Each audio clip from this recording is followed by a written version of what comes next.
Hello there, and welcome to another episode of Last Week Tonight, where we dissect the absurdities of global politics so you don't have to. Tonight's main attraction, Russia's seemingly never-ending quest to collect disgruntled nations like some sort of dystopian Pokemon game. The latest targets in this geopolitical scavenger hunt, Georgia and Romania.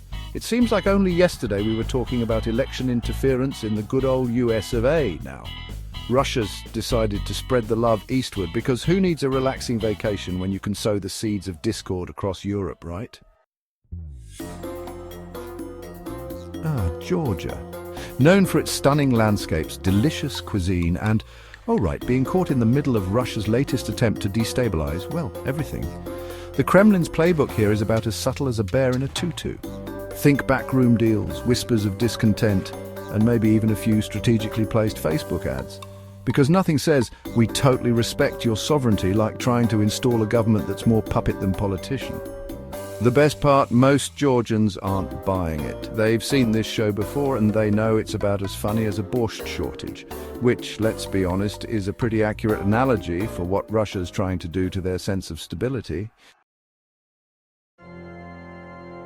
Next up on Russia's itinerary of international intrigue, Romania, a land of ancient myths, breathtaking castles, and apparently fertile ground for a bit of good old-fashioned political meddling. What's the game plan this time? The usual, stir up some anti-EU sentiment, sprinkle in a dash of NATO skepticism, and voila, you've got yourself a recipe for regional instability.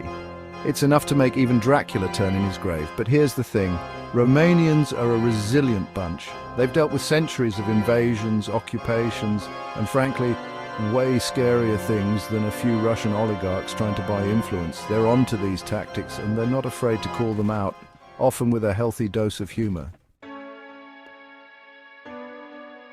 So, where does that leave us? With a healthy dose of cynicism about the state of international relations and maybe a slight fear that we're all just living in a very poorly written political satire. But hey, at least it's good for a laugh, right? Because sometimes all you can do in the face of such blatant geopolitical absurdity is find the humor.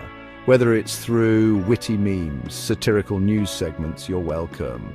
Or just good old-fashioned gallows humor, laughter is often the best way to cope with the chaos. So the next time you see Russia up to its old tricks, don't despair. Just remember, you're not alone in finding the whole thing utterly ridiculous. And sometimes a good laugh is the best weapon we have. Until next time, stay informed, stay skeptical, and most importantly, stay laughing.